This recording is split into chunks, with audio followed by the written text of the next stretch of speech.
Autor de livros infantis e contador de histórias, Evandro Meirelles usou a literatura como ferramenta de superação de desafios pessoais. Ele é autor de Caranguejo a Bordo e No Reino do Rei Cebolão. Os livros publicados pelo autor fazem referência a lugares e aspectos da cultura capixaba. Olá, começa agora mais um programa Dedo de Prosa. Você já sabe que esse é o nosso espaço aqui na TV Alice para falar sobre literatura. Hoje nós vamos conhecer o trabalho do escritor Evandro Meirelles. Ele é autor de 2 livros infantis, Caranguejo a Bordo e No Reino do Rei Cebolão. Evandro, seja muito bem-vindo ao nosso programa. Muito obrigado, Gabriela. Muito obrigado pelo convite e pela oportunidade de divulgar meu trabalho. Muito obrigado. Vamos começar, Evandro, falando do Caranguejo a Bordo, que é o seu primeiro livro publicado. Conta um pouquinho pra gente sobre essa história. Eu tenho que voltar um pouquinho atrás do livro, né? Para chegar até o livro. Aí eu trabalhava sempre trabalhei com recreação infantil, eventos, shows para criança, animação. Comecei com uma animação de aniversário, eu e minha esposa e tal, né? E sempre tive essa pegada de gostar de trabalhar com criança, sempre gostei.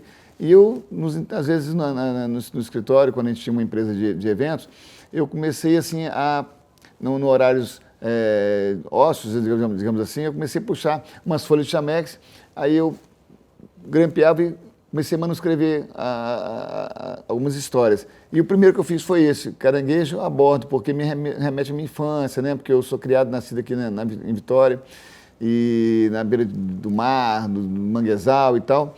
Então foi automático eu ligar a questão do livro com a minha infância, né? E o caranguejo, o personagem Quintino do Caranguejo a Bordo, ele é eu, é você, todo mundo tem sonho de viajar, gosta de viajar, quem não gosta de viajar, né, Gabriela? Então, assim, eu liguei a história do caranguejo ali com o aeroporto, ele sai pelo mundo numa grande aventura. Então, assim, foi fácil deslanchar esse livro, porque, assim, me remeteu à minha infância, e aí eu lembrei dessa questão também da viagem, e a garotada embarca nesse sonho junto comigo. E o segundo livro, que é No Reino do Rei Cebolão, que tem também uma ligação com o parque, né, Pedra da Cebola. Eu queria que o senhor contasse um pouquinho para a gente também sobre esse livro. Tá. O Reino do Rei Cebolão, né, dá um enfoque ali no Parque da Pedra da Cebola, né? E aí o que eu faço?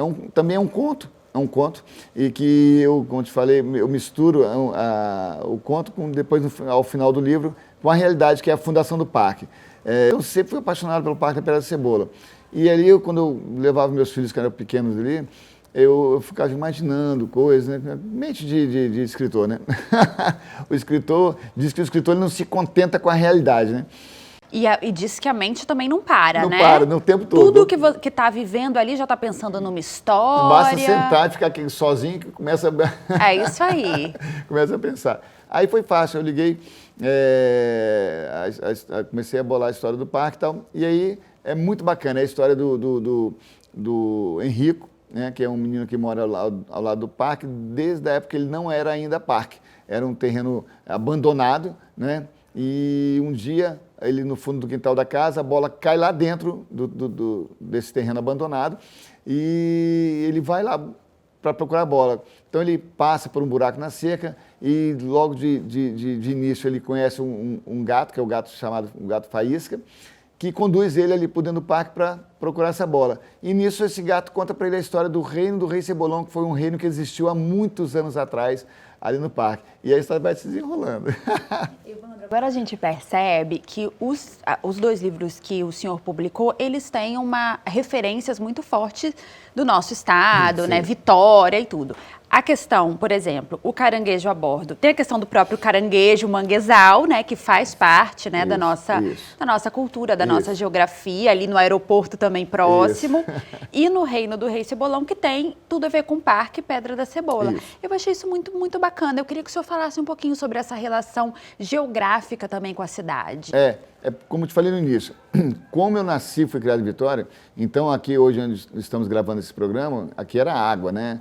Era mar. né? Então, eu sempre rodei, assim, antigamente existia um quebra-mar, né, que ligava ali o Horto Mercado até a Ilha do Boi, e a gente costumava passar o domingo lá na Ilha do Boi, rodava, ele ia pelas pedras, e até naquela, onde existe a Praia da Castanheira, a praia se fala da esquerda, lá na Ilha do Boi, lá atrás, lá aquela castanheira, aquilo é antigo, né? Então a gente rodava pelas pedras, eu, meus pais, né, parentes, primos, e íamos para lá, passava o dia lá e tal, levava lanche e tal.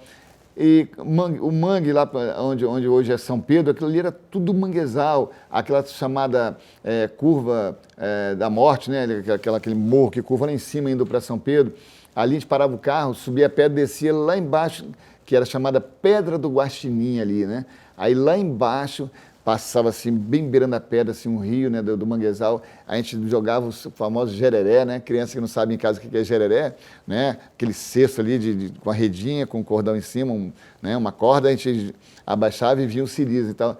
Então, respondendo a sua pergunta, então, toda essa vivência, né, transborda facilmente na minha mente quando resolvi começar a escrever. Foi automático, eu não consigo pensar em outra coisa que não seja a Grande Vitória por enquanto.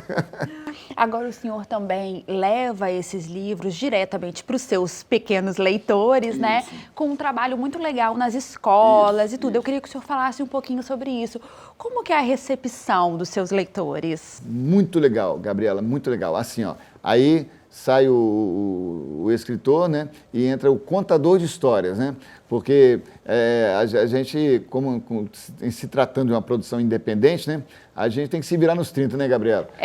O escritor independente, eu vou dizer, Evandro, porque eu recebo vários escritores independentes aqui, faz um pouco de tudo, né? Tudo.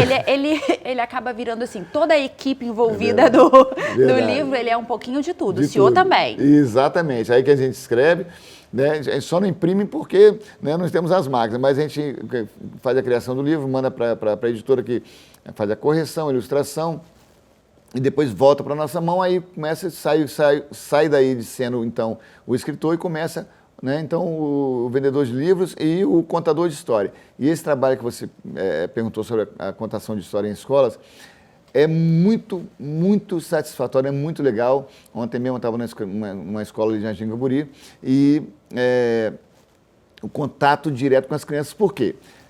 Porque é o feedback, né? Sim. Crianças, o tempo todo eles perguntam, o tempo todo eles opinam, eles têm curiosidade e tal. Então, isso te dá ferramentas, né? Te dá conhecimento, vai para você nas próximas histórias acrescentar, tirar, enfim, pegar alguma coisa, alguma ideia no ar das próprias crianças. Então essa vivência na contação de história é delícia. Ontem eu fiz 4 sessões numa escola, assim, de 2 de manhã e 2 de tarde, e eu e minha esposa que me ajuda, né, na contação, que é a Kátia, e esse contato gostoso, porque aí a gente desenvolve a história com expressão corporal, expressão facial e tal, né, com música, e aí a história fica mais enriquecida na contação. E a criança, penso eu, você que vai me contar aí da sua experiência, Evandro, a criança também é um leitor bem crítico, não é? Pergunta, não deixa nada passar da história, atento. Isso. É isso mesmo? Com certeza, nas duas situações, na leitura e na contação. Na contação. Das duas formas, tanto na leitura como na contação. A leitura, se não for boa, se não for dinâmica, se ela não sentir um atrativo, vai falar com a mãe, para de... Ai, não quero mais, mãe, não quero mais. Eu, assim, graças a Deus, assim, é complicado a gente ficar jogando confete em si próprio, mas eu tenho tido um feedback nos eventos que eu vou, os pais, as mães que nos trazem esse retorno, dizendo que, olha, eles pedem para ler todo dia, por exemplo, no caso do Caranguejo. Porque eu procuro fazer o quê, Gabriela? Eu faço histórias curtas, sim, dinâmicas, com ação, e toda história tem um vilão, né? Toda história infantil tem que ter um vilão, né? Para dar uma pitadinha ali de curiosidade e tal, né? De torcida e tudo mais. Então, essa é a questão do livro. Se a criança não gostar, ela manda a mãe parar de ler. E a segunda é na contação de história. Se não gostar, o que acontece na escola? Começa uma a conversar com a outra, Sim, dispersa logo. Dispersa, aí daqui a pouco uma começa a andar, aí a professora vai mandar ela prestar atenção, aí começa aquele ambiente ruim ali na sala e tal. Então, assim, você tem que se doar ao máximo na hora de contar, o máximo de expressão, como eu falei, expressão corporal, expressão facial, vivenciar a história mesmo, de fato, como ela é. E a criança tem aquela questão também, Evandro, quando ela está ali com o escritor, né? Porque acaba achando que o escritor é uma pessoa assim distante, né? Tem essa coisa. E eu imagino que para eles, aí o senhor vai ter essa experiência, deve ser assim, deve ser demais ter um escritor ali para contar a própria história, para conversar, não é isso? Com certeza.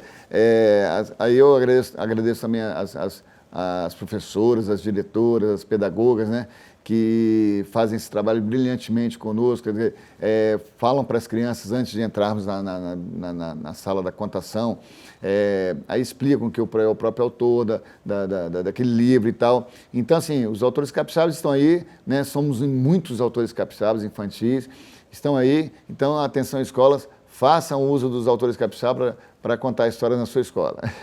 E porque temos também muitos livros de qualidade, né?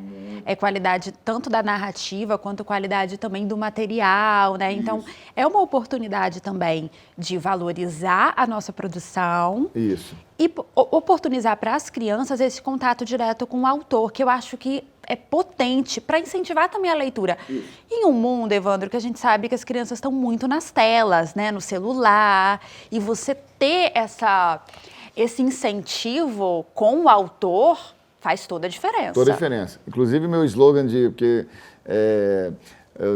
muita gente sabe que o meu trabalho, eu tenho parte do meu trabalho que começou na Feira Livre de Legumes e Frutas, né, onde eu divulgo os meus livros. Eu e minha esposa, a gente divulga os livros, né? E eu tenho um slogan que eu falo na feira: menos celular, mais leitura. Né? Então, os pais gostam muito dessa colocação que eu faço nas feiras, justamente por isso, porque tá aí, a tecnologia está aí posta, não tem, né, como fugir, mas o papai, a mamãe, o vovô, a vovó tem como mediar, né? Tem como ali fazer um meio termo ali entre tela, entre o livro físico e tal. E a gente encontra muitos pais, muitos vovôs e vovós que chegam para mim e falam assim: olha, eu evito o máximo de tela para meus filhos e tal. Não é que não vai ter esse contato, tem que ter, senão vai ser um eremita. Mas aí acontece. Muitos pais e avós que me testemunham isso, assim: olha, eu evito tal, a gente lê livro para o meu filho todas as noites, a gente lê um livro diferente, assim, lê um livro diferente e tal. E o livro físico, interessante do livro físico é que ele tem o quê? Ele tem, a criança tem um contato com o cheiro, a textura do papel, e essa é uma das ferramentas importantes para o hábito da leitura, né? Não, o livro ele é uma ferramenta poderosíssima. E, Evandro, eu quero saber mais sobre esse trabalho nas feiras, mas a gente vai fazer um intervalo, pode ser? Tudo bem. O programa Dedo de Prosa vai fazer um breve intervalo, mas a gente já volta, não saia daí.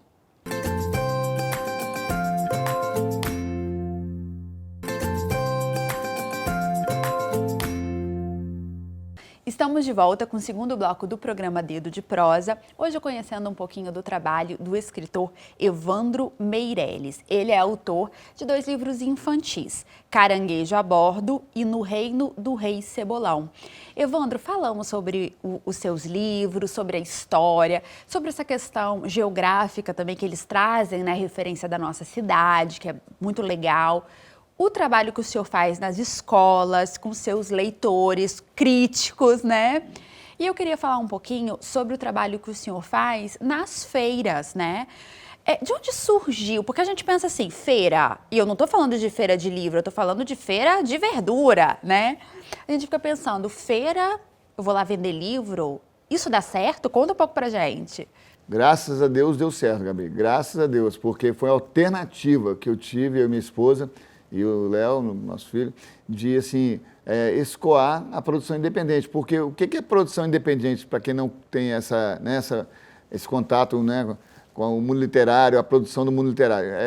A gente escreve, pede para fabricar o livro e depois tem que sair para vender para pagar. Sim, porque o senhor paga, o senhor tirou do seu bolso. Exatamente. Né? Então, acontece, Quando chegou a primeira remessa do Caranguejo a Bordo, né? Então nós fomos bater em porta de escolas, né? Raciocinamos assim, livro infantil, escolas infantis, né? E fomos bater na porta das escolas. Só que assim, a gente não sabia que era tão difícil, porque as escolas têm um planejamento anual, né? Algumas das escolas têm já contato com editoras que trazem os paradidáticos, que é o meu caso, o livro paradidático, né? E não foi fácil o começo. E com isso, eu me vi dentro de casa, eu, minha esposa e meu filho, com uma caixa imensa de livros e tendo que pagá-los, né? A gráfica, a editora, né? Então, eu pensei um dia, eu falei assim para minha esposa, Kátia, já sei onde nós vamos vender os livros. Aí ela falou assim, onde? Vamos para as feiras, assim, feiras de eventos e tal. Eu disse, não, feira mesmo, livres, feira de tomate, batata, cebola, tá? Mas vender livro, assim, você já viu alguém vendendo? Assim, não. Eu, assim, então, vai ser a primeira vez. Tudo que é legal, tudo que é inovação é legal, não é? Não se fala tanto em inovação e tal, né? Então, vamos tentar. E assim fomos para a primeira feira. A primeira feira foi lá em Jardim da Penha, no bairro Jardim da Penha. E um belo sábado de manhã, botei uma roupinha bacana, uma roupinha que a gente usa para contar a história, uma roupa mais diferenciada e tal. Mais lúdica, mais lúdica, assim, né? Exato, tal. Aí fomos para lá, eu e minha esposa, no meio da feira ali, né? E aqui eu agradeço a Prefeitura de Vitória, né? As secretarias e tal. E assim, sempre deram força pro meu trabalho ali, acharam até diferente, né? E comecei a anunciar o livro. Aí foi automático, as pessoas param, perguntam. Com isso, Gabriela, o que aconteceu? Aí acabamos, nas feiras, dando vazão aos livros e fazendo contatos com escolas, professora, e as portas foram abrindo ao contrário. Entendeu? Foi a partir da feira Isso. que o senhor conseguiu acesso a outros espaços, como, por exemplo, o espaço escolar. É uma delícia, porque é o feedback ali, ó, automático, com o papai, com a mamãe, com a criança, entendeu? Aí eles vão, na semana seguinte que eles compram o livro, eles trazem de novo falando esse feedback aí e tal, né? E se a criança gostou, se não gostou e tal, mas graças a Deus tem tido retornos bons, positivos. Evandro, eu acho que é bom a gente falar que nós também conhecemos o trabalho do senhor pela feira, sim, né? Sim. Que uma colega nossa de trabalho aqui da TV Alice, a Titina, conheceu o trabalho do senhor na feira e trouxe pra gente pro Dedo de Prosa. Isso. Então, assim, é a feira que está abrindo o caminho mesmo. Isso, lembro muito bem dela, lembro muito bem, acho que foi ano passado, que ela disse bem assim, olha, eu sou da TV Alice, nós temos um programa lá que fala sobre literatura e tal, e a apresentadora está saindo de licença, maternidade. Isso mesmo. E tal, mas quando voltarmos, vou procurar o senhor e cumpriram direitinho, muito obrigado. A gente cumpre, aqui a gente prometeu, muito a gente obrigado, cumpre. Muito obrigado pela oportunidade. Evandro, e aí assim, ó, escritor chega aqui e a gente já quer saber dos novos projetos, né? A gente é assim, tá lançando um e a gente já tá assim na gaveta, o que que tem na gaveta pro próximo? O senhor tá trabalhando em algum novo livro? Eu já acabei de escrever o terceiro, que já está corrigido pela Aline e agora vai para a editora. Esse vai ter uma abordagem mais assim, cristã, né? Não é um livro assim, evangélico, não. Ele é um livro que vai falar de um dia lúdico na vida do menino Jesus.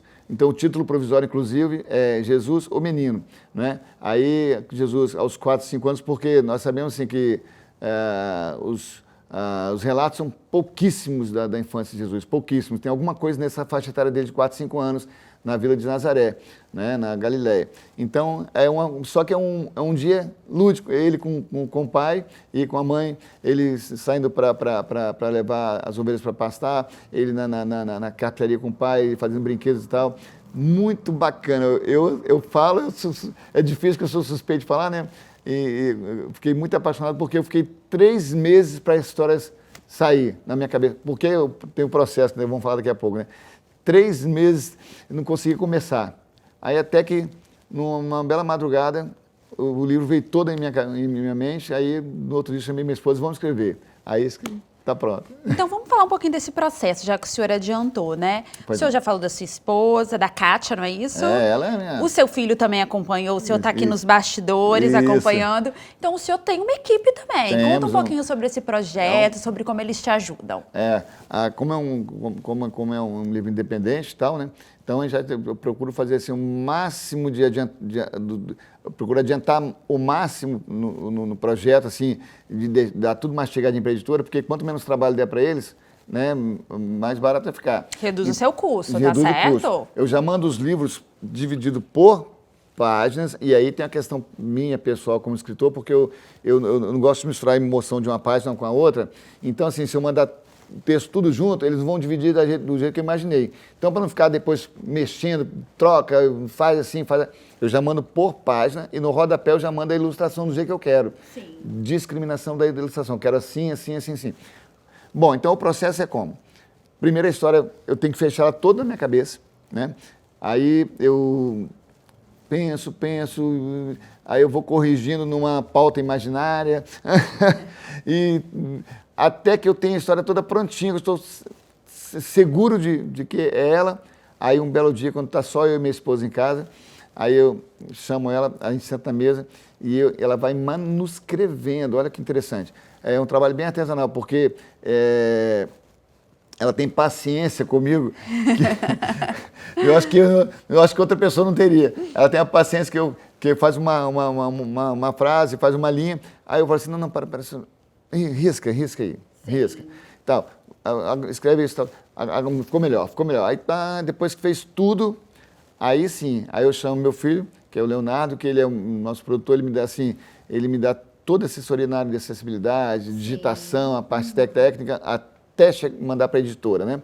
Aí eu chamo o Leonardo e tal, aí no final ele também me dá mais uns toquezinhos depois, assim, pai, ó, isso aqui eu achei que não pegou bem não, assim, acho que deveria ser. Aí algumas coisas eu acato, outras coisas eu discuto com ele, e daqui a pouco eu concordo ou não, aí no final fica tudo redondinho, aí editora, entendeu? Aí depois é só esperar a obra. É uma reunião de trabalho entre família ali, família, né? Aí agora só não tem como pagá-los, né? Não, aí não. Aí deixa mais pra frente, né, A minha Evandro? esposa Kátia fala bem assim, que eu falo assim, que ela é minha esposa, namorada, secretária, fotógrafa, entendeu? Assistente acumulando muita função, assistente de venda, assim, não tem como pagar o seu FGTS, Kátia. Ela fala assim, não, então tá bom, os netos tá bom. E meu filho, ele dá esse apoio colaborativo para o papai é sempre grato a ele, né, com certeza. Evandro, eu acho que assim, eu percebo que o senhor traz também um exemplo de superação e resiliência, né? Porque o senhor é uma pessoa com deficiência visual e que vem com essa alegria de escrever para crianças, né?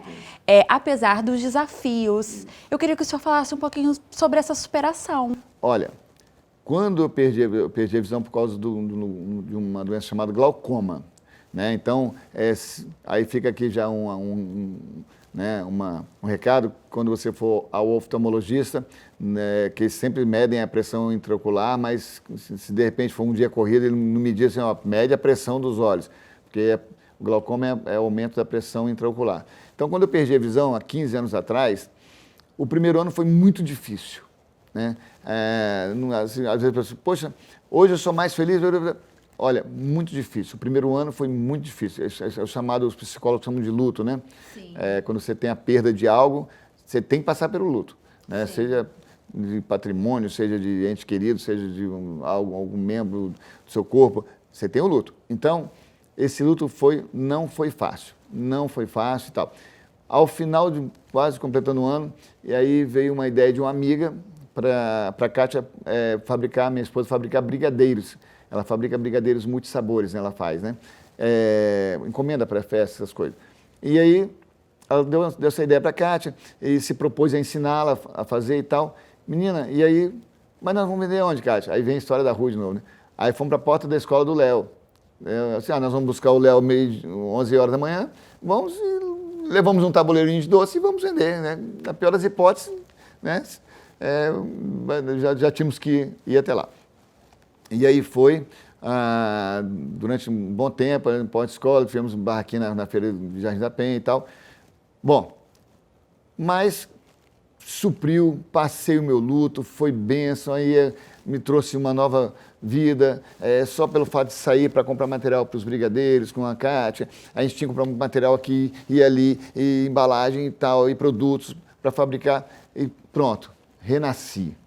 Mas lá na frente, com aquela criancinha dentro do Evandro, continuava ali incomodando. Aí eu chamei o Leonardo, assim, meu filho, um dia a Kátia estava fazendo almoço e tal, assim, Léo, faça favor, meu filho, assim, o que foi, pai? Senta aqui do meu lado, no sofá aqui. Assim, o que foi? Assim, olha, papai tem aquelas histórias lá guardadas, escritas e tal, e me ajuda, meu filho, me ajuda a achar uma editora, eu gostaria muito de botar esse projeto para frente. Eu assim, pai, mas é independente? Assim, é independente. Porque, lógico, qual a editora que vai contratar alguém desconhecido, né? Sim. É independente, meu filho. Mas aí independente tem que pagar, assim, sim, nós vamos dar um jeito. Aí foi. Aí achamos a editora, tal, aí fizemos um orçamento, custou tanto, tal, e demos o pontapé inicial através de uma vaquinha, sabe? Uma vaquinha eletrônica e tal.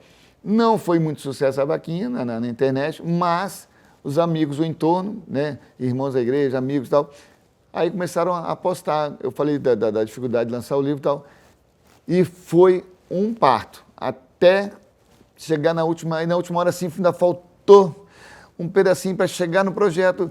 Aí, aí veio, o Papai do Céu abençoou que veio uma pessoa e ajudou a terminar a cota, né? E pronto, aí foi lançado, então, o Caranguejo de Abóbora dessa forma. O Reino Rei Cebolão já foi um pouquinho mais fácil, que as pessoas já conheciam, né? Então já fizeram um aporte mais rápido, né? Então foi muito legal. Então, é mais ou menos isso aí. Evandro, eu quero agradecer muito a sua presença aqui no programa e eu acho que o senhor deixa não só a questão das suas histórias e dos seus livros para as crianças e do incentivo à literatura, mas também esse exemplo de superação, né? Então eu quero agradecer muito a sua presença aqui no programa. Tá bom, Gabriela. Antes de tudo, gostaria de, assim, eu também agradecê-la, né? Você e toda a sua produção, essa equipe que está aqui, né? Por essa oportunidade de a gente divulgar nosso trabalho, que a gente sabe que não é fácil, e através de vocês que a gente consegue dar um passinho a mais e chegar, né, até o conhecimento dos leitores. Muito obrigado. Tá ótimo, a gente que agradece. O programa Dedo de Prosa de hoje termina aqui. Eu agradeço a sua companhia. Continue com a nossa programação. TV Alice, mais perto de você.